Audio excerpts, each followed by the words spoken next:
Okay, now. Alright, so let me check the light.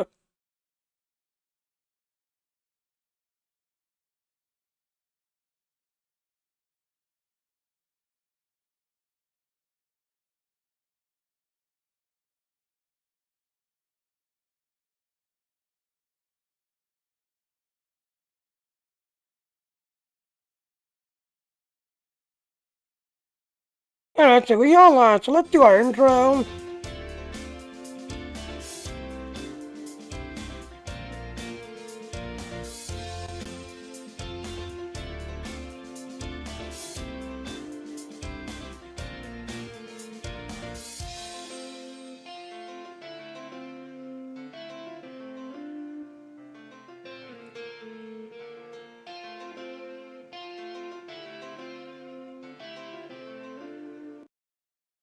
Okay, so I don't have the quick lead, I don't have the partnership, I don't have anything. But it's done, please get my Patreon. Okay, so yes, we're at Vcon. The third event has actually already started, so I'm a little bit late. So let's go ahead and, click on it. We're a little bit late on this.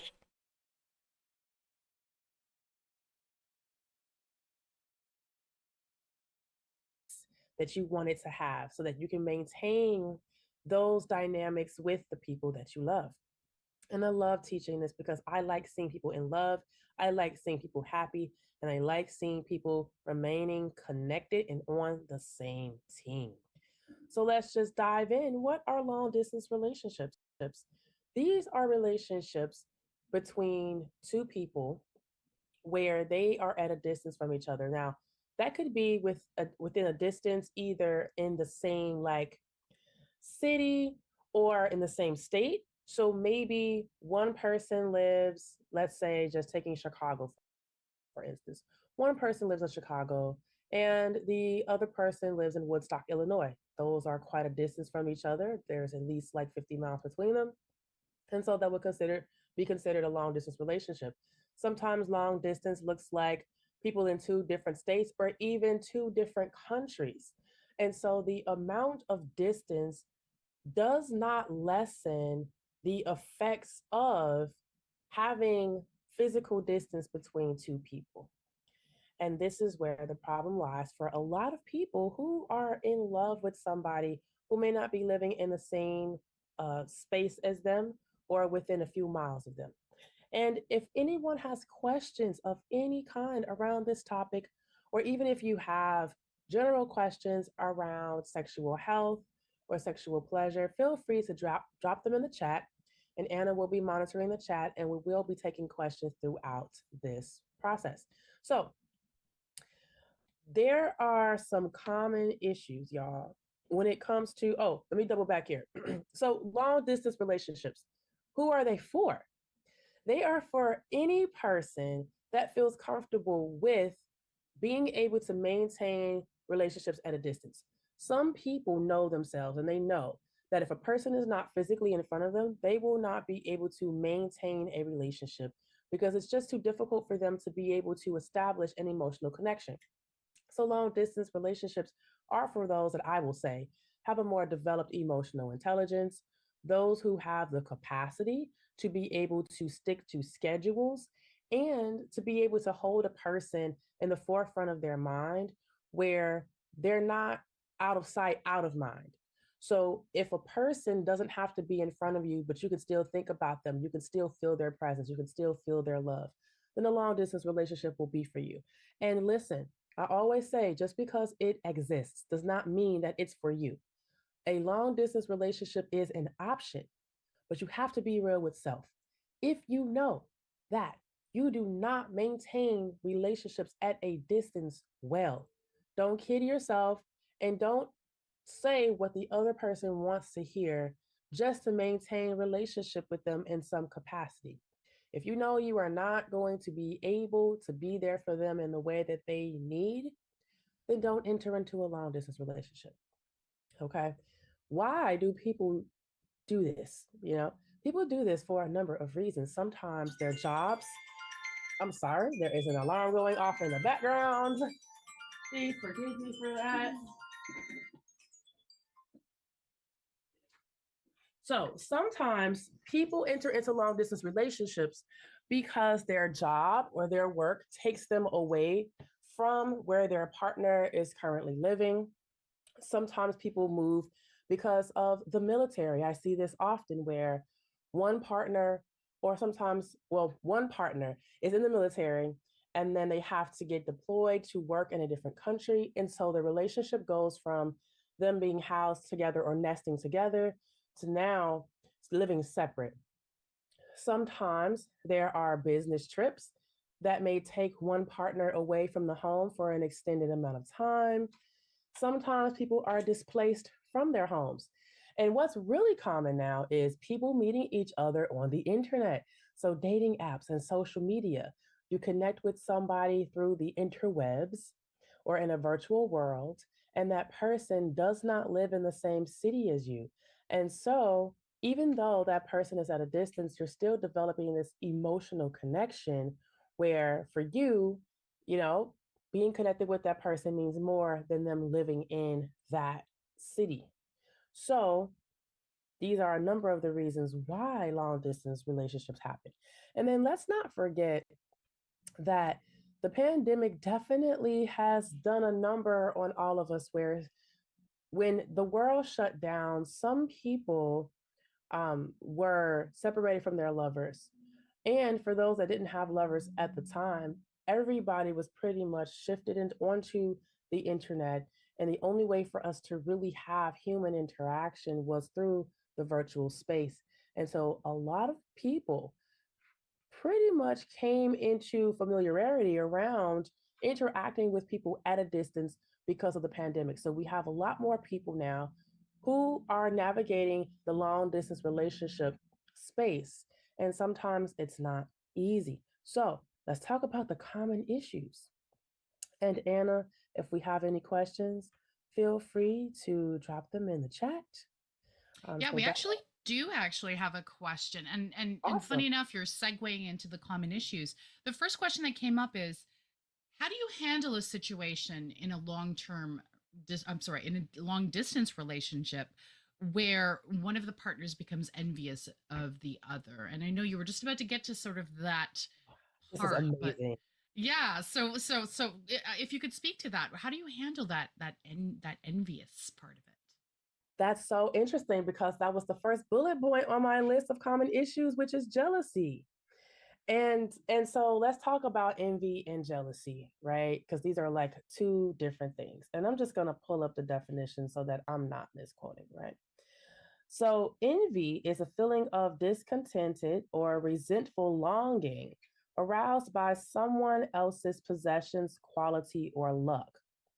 So if you are feeling envious of a partner who is at a distance, it's time for you to kind of sit with yourself and ask yourself, what is it about what my partner has that I feel that I don't have, that maybe, just maybe, I can do something about receiving that thing myself?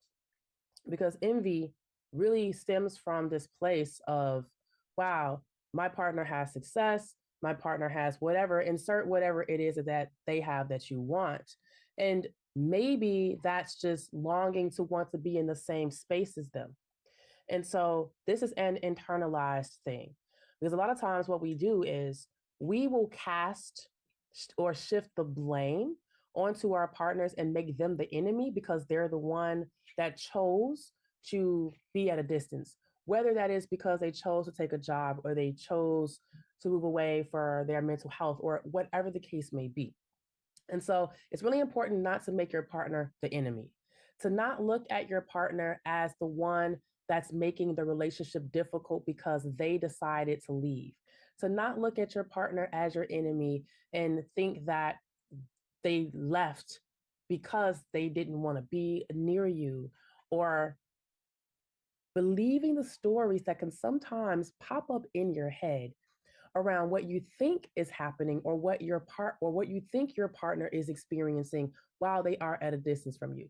You might think that you're over here suffering and you're so lonely and you miss them so much while they're over there partying it up and having a good time without you. And that's not always the case. And so one thing that you can do to help calm down the noise in your head that can come up when you think about the distance and all the feelings that come up for you is to communicate with your partner how you're actually feeling. It's okay to be able to express that.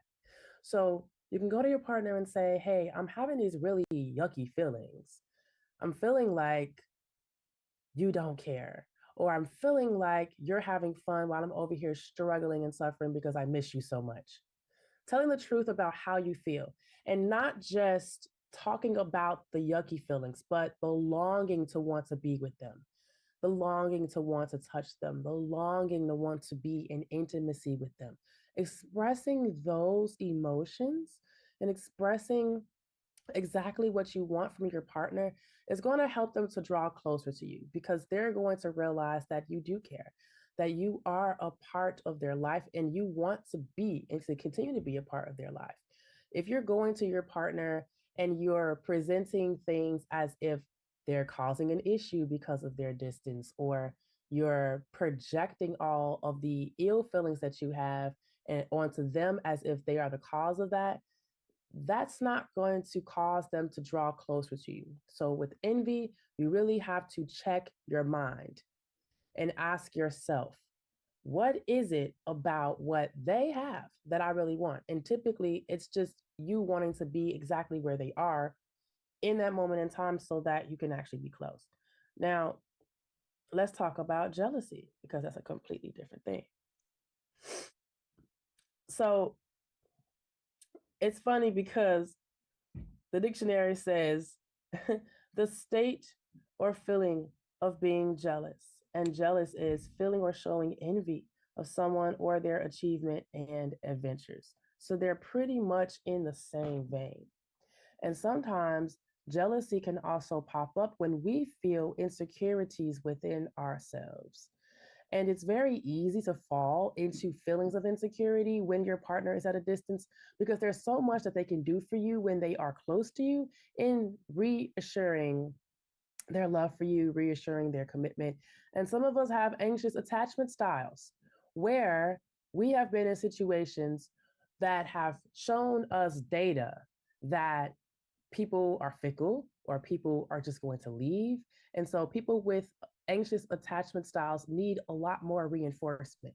And it's difficult to be able to receive that reinforcement when your partner's at a distance, they may be in different time zones, and then work schedules might not match up. So when it comes to jealousy and envy, there is a lot of self checking that has to happen in order for you to maintain a loving relationship with your partner where you are on the same team and you are on the same page.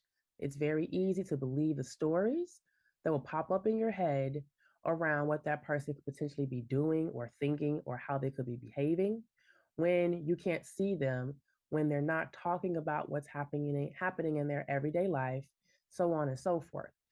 It's really important to not let those stories become reality for you because I'm telling you, and I know this from experience, okay? If you allow those stories to become real and you begin to project this stuff onto your partner, you're going to be at odds and it's just going to cause separation. It's not going to cause closeness. So check yourself. Be real with self first and foremost. Call it out. I'm jealous right now, or I'm feeling envious right now. But why? Why? Because I really want to be with that person and I'm not there. And my mind's telling me all kind of crazy things that I know are not true.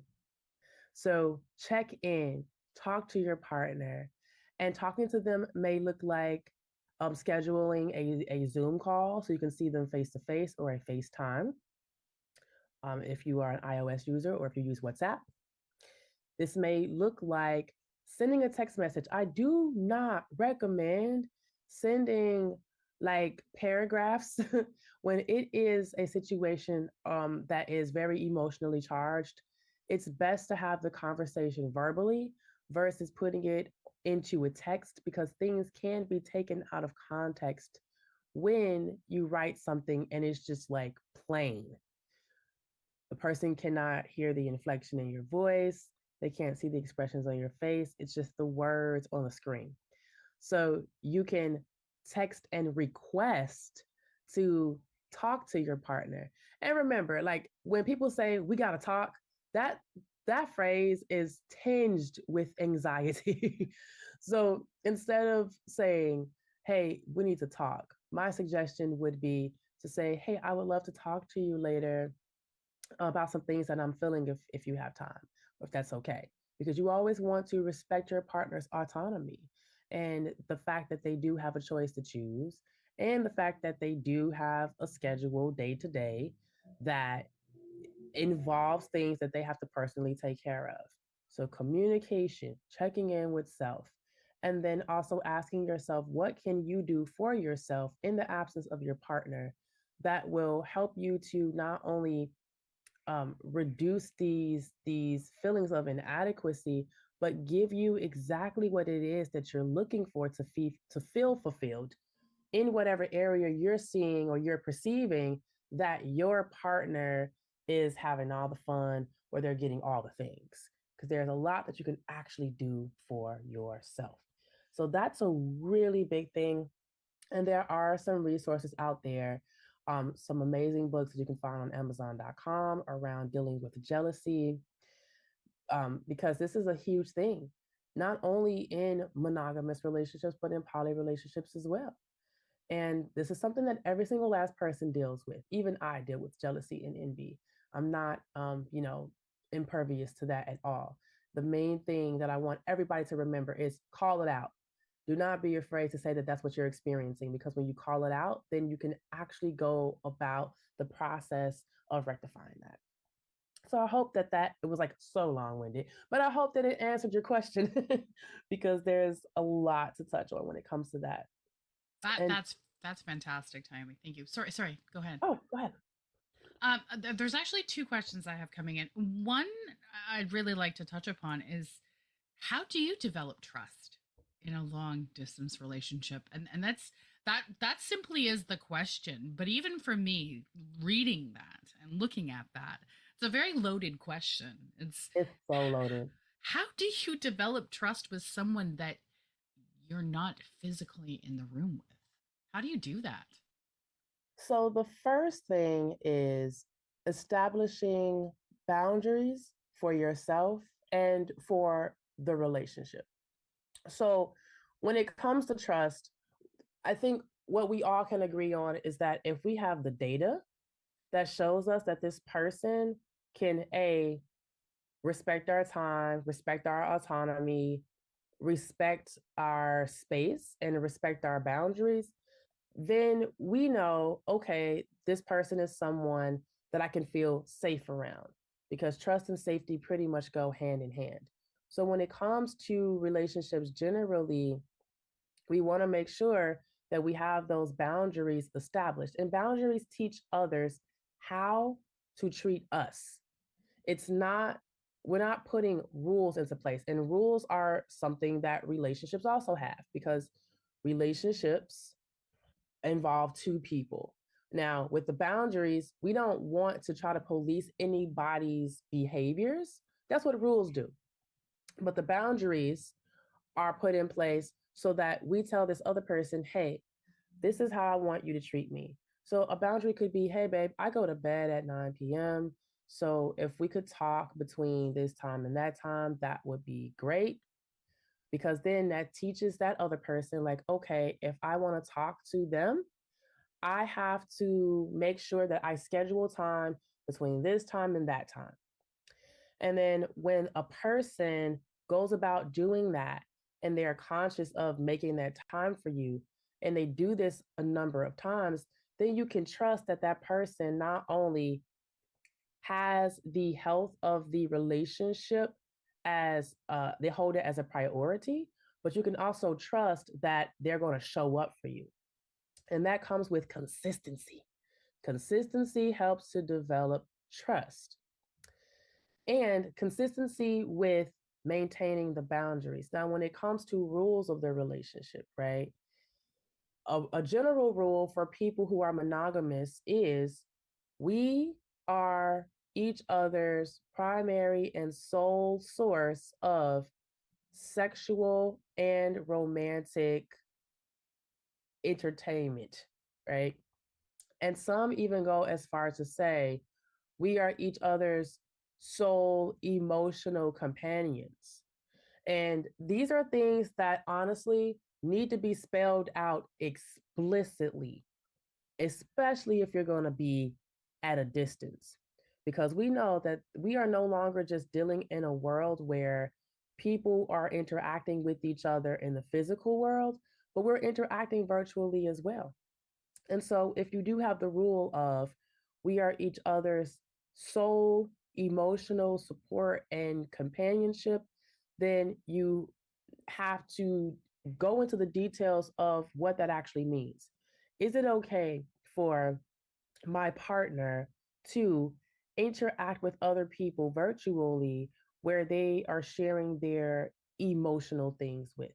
Is it okay for my partner to interact with somebody online, virtually in a sexual way? So, are they allowed to watch porn on OnlyFans and subscribe to people's pages? Are they allowed to have subscriptions to whatever sex workers page they want to interact with, whether that be on Twitter or they're paying for it? Is it okay for Twitter, or like free content, but not for them to pay for it? These are the kind of nuanced questions that I don't think a lot of people kind of dive into when it comes to relationship, even not even at a distance. But when you are at a distance, it's really important to go into that because it's very easy to enter into virtual relationships with other people for emotional support or for some type of intimacy or any form of intimacy when you are at a distance, and then your partner won't necessarily know unless you guys have like a joint bank account or a joint like iOS account or Google Play account where you can see that person's activity.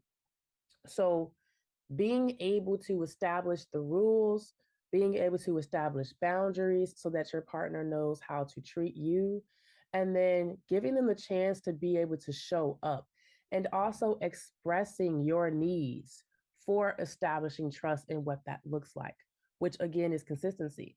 Feel okay with saying, hey, I really need to see that you are committed to this. And I'm having some anxiety around trust. And being able to express that and put that into space is really important because that person will understand that it's important for them to show up and be consistent if they want to maintain the relationship. Again, for those with anxious attachment styles, with which a lot of us have, right? For those of us with those attachment styles, we really need to see a person making effort. This can't be some like floaty thing. There has to be a tangible example, tangible examples of them making an effort to keep the relationship on board.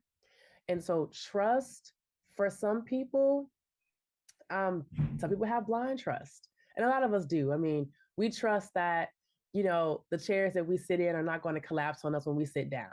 We trust that if we go into our cars and we put the key in the engine or we press, push the button to start the engine, that it's going to start. There are certain things that we just blindly trust because that's just how we're programmed. But when it comes to relationships, there's so many other variables that can come into play, especially when you are in a monogamous situation.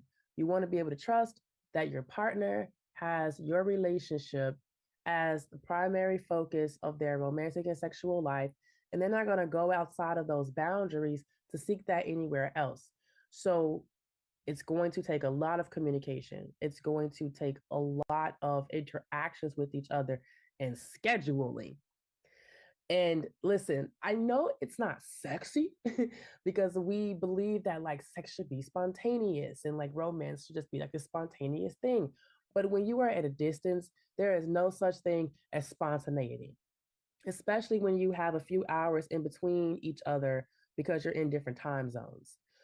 If you live on the East Coast of America and you have a partner that's on Pacific Standard Time, if you try to call them and it's noon your time, it's going to be like the morning for them, like just waking up. So trying to be spontaneous, unless you know they wake up at a certain time, just trying to be spontaneous at any time, you just don't know how that's going to impact their day. So scheduling is going to be really important, and being able to schedule those talks.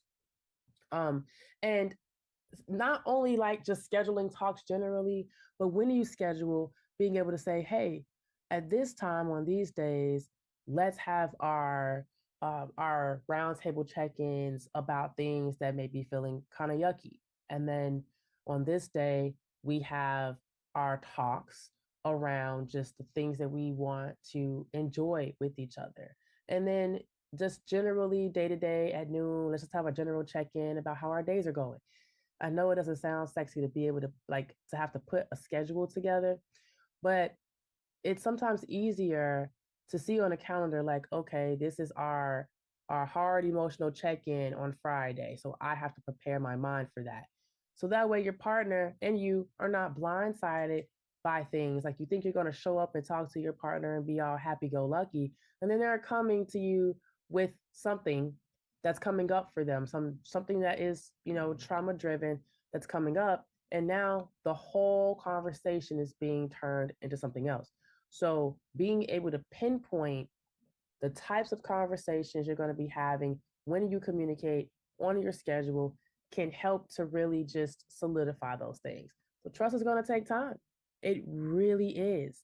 And a lot of it too is trusting ourselves to believe what our partners are telling us when they say it. Mm-hmm. Definitely. That's 100%. hard. That is so hard. Trusting yourself is one of the hardest things.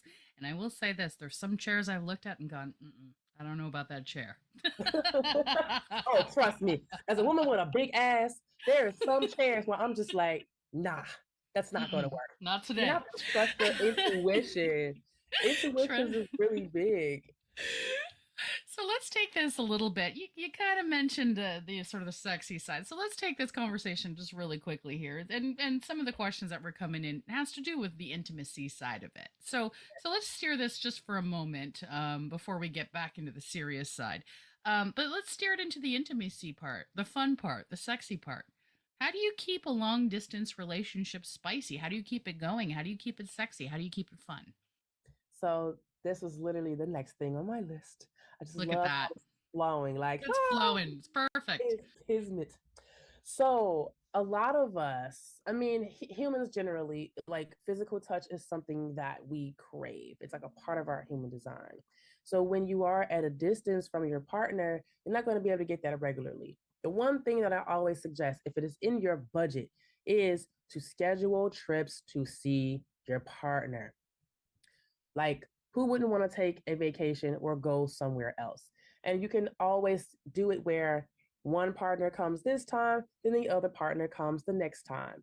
And if you are a person that's a frequent flyer and you have miles or points, or if you have friends that have buddy passes or whatever, then it can be a lot easier to travel via plane because you have those hookups, right? So putting it on your schedule to see each other physically for a few days at a time is a great way to be able to keep things spicy. And then what's great is that you only have a small window of time, whether that's like 2 days or a whole week, to be able to get everything in with that person physically that you want to get in. So create a schedule for yourself of all the things that you want to experience. I remember I had a partner that was going to be moving to uh, somewhere in Armenia, moving to Armenia. And this was like a fresh partner of mine. And I knew that when he moved to Armenia, that our relationship would probably not continue because he told me flat out, I don't do long distance relationships. I was like, fine. Let's just enjoy each other while we have each other. And so I planned an entire week for us to do 10 things that he's always wanted to do for himself. And it was the most fun week because they were very simple things like go to a drive-in movie, like things that he knew he wouldn't be able to do in Armenia. Like eat certain foods that were his favorite foods, go to like his favorite lounge, go bowling, like put together this whole list of things for us to do. And we had amazing sex, of course, throughout the entire week. And so this is something that you can do with your partner is just put this schedule together, make it fun. and then you will create memories that you will have forever.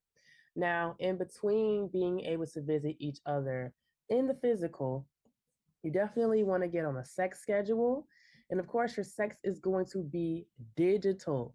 So there's phone sex, of course, and then there's virtual sex where you can interact with each other through video chat.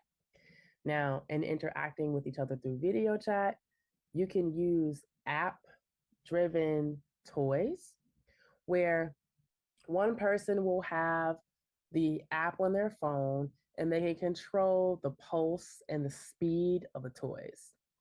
If you're not into teledildonics and using technology on that end of the spectrum when it comes to keeping things spicy, then you can play a game where one person talks the other one through it, or you talk each other through it. And a lot of times it's going to be mutual masturbation when you are interacting with each other sexually. And if you don't want to be on camera doing something together, then you can send each other toys and you can do it old school style and handwrite a letter with instructions on how to do this thing. You can also send audio messages with what are called jerk off instructions or like masturbation instructions to instruct your partner on how the process should go for them, or even tell an erotic story. However, your partner is aroused, whether it's receiving instructions or hearing an erotic tale that's going to get them off, you can use your imagination and just be creative and put those things into practice. But it's going to be scheduling your sex, using toys, using your imagination, using phone and video chat, even sexting to keep things spicy. And then making that time to actually go see your partner in the physical space. So that way you can touch each other, you can smell each other, and you can have physical intimacy, even if that's just like once every few months, whatever's in your budget, just make it work and just have fun with it. You can shop online together when it comes to your toys and choose things for each other, have them wrapped up nicely and sent to each other's homes. These things are going to take work. The schedules, the booking of the flights, the sending of the toys, all these things, even books, like sending books, sending courses that you could take together, setting up virtual dates, all of these things are going to take work. And a big part of it is having an expansive erotic imagination to be able to enjoy these things at a distance the same way that you would in person. Anna, did we have any like follow-up questions from that?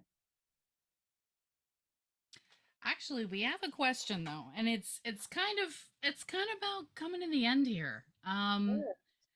The question that I got, and actually accidentally I got booted from the virtual world, so I'm trying to get back in, but I do recall what it is. And the question is, how do you tell somebody when you want the relationship to be over without hurting them too badly? So how do you let someone down gently? How do you everything kind of has to come to an end at some point in some kind of way. So how do you do that? And I know that's sort of an abrupt thing after we're coming out of this really nice spicy sort of section here, but how do you let someone down gently when you're in a long distance relationship? Well, you know what? Sometimes things they burn really hot and then they fizzle out quickly, and that's just how life works sometimes. And so, um, this is like a perfect segue because we are pretty much at the end of the seminar. But letting someone down, and I want to let you all know this. We say like, oh, we don't want to hurt the person, right? And we do know that intention and impact are two different things. And so if you go into the conversation, number one, with realizing that this is your personal autonomy and you do have the right to be able to end things when you want to end things. Okay, that's number one. Number two, understanding that how you deliver a message and even just delivering the message and saying that you want it to be over instead of ghosting is really healthy. You are not a bad person for making it very clear that you want a relationship to end. Number 3, making it about you and your decision to want to end things and not about that person and what they could have done better or whatever they did to like push you away. Don't make it about that. Unless that person comes to you and they want to have the answer to, well, why? Right? Because the why question is then going to extend the conversation into now being able to explain if there is any reasoning from like interactions with them that you no longer want to be in relationship. But at the end of the day, the relationship ending, if that's what you want, is your personal decision. And it has everything to do with where you want to go in life, what you want to experience in life. And sure, things that that person have done may have influenced you wanting to move away from that, but keep it about you. Keep it about your decision. And if they ask, then be prepared to deliver the why as gentle as possible. I would highly suggest everybody look up nonviolent communication because nonviolent communication focuses conversations when there's conflict in the middle of it, because we know that sometimes like this breakup conversation can cause conflict, but it focuses on observations instead of judgments. And this is why I suggest making the breakup conversation about you and what you want versus casting judgment on the other person. And if that other person wants to know, then you just let them know what you have observed in the relationship and then how it impacts you. And that's why and how it impacted your decision to want to end things. This is never an easy conversation to have. No one wants to be on the end of saying, this is done. But if you honor yourself and you honor what you need for your life to feel happy and to feel joy, then you're not going to be wrong in that. Just be compassionate and empathetic in how you communicate. And thank them for the time that you spent together. Because even if things like ended up sour, it wasn't always that. There were good times. There was pleasure that was experienced. There was happiness that was experienced. So thank them for all of that. Wish them well. And if this is not a person who is like crazy out their mind or toxic, then leave the door open for friendship because friendship is at the basis of all relationships, like all romantic relationships. So that's the best advice I can give you around ending it. Endings are not always easy, but on the other side of that, there's so much more waiting for you. And I hope that the things that we spoke about today shed some light on how to maintain long distance relationships for those that are currently in them or are entering into them. And if you want to reach out to me at any time, feel free to do so. I am on Instagram at Real Glamazon Tyomi and on Twitter at Glamazon Tyomi. And you can always reach me if you want to have a session with me one-to-one. You can go to calendly.com/Tyomi and you can find all of my services there. I appreciate you all for listening, for being here at this conference. Thank you, Anna. Thank you, Utherverse, for having me. This has been a great pleasure. Thank you so much, Tyomi. As always, it is always an honor and a pleasure to have you here. I know the audience learned a lot. I sure did. Always a pleasure. Thank you so much. Any last words, any last things you want to let everybody know? Anybody else? If there's anybody in the world that is in New Jersey, physically in New Jersey this weekend, the Exotica Expo, which is the largest sex event in the world dedicated to love and sex in the USA, we are live starting 5 p.m. today, and we go from Friday until Sunday. Friday is Ladies Free Friday, so if you identify as a lady or as a woman, you can come through, you get in for free. We have over 150 stars. We have performances, so many vendors, so many things are going to be happening this weekend, and an entire free seminar series that is coordinated by me. Please come out if you are in New Jersey. It's going to be an amazing time. You heard that. So if you're in New Jersey and you actually want to meet Tyomi live today, this woman is working hard. She's at 2 conferences right now, here with us and in person at Exotica in New Jersey. Go check her out. Go meet her. Thank you, Tyomi, for taking time out of your extremely busy schedule. We'll make sure everyone gets your social media links, your posts, and if you want to book a session with her, please, guys, go do it. Tyomi is amazing. Once again, Tyomi, always a pleasure. Thank you so much. My pleasure is mine. Thank you, Anna. Bye, guys. Bye, guys.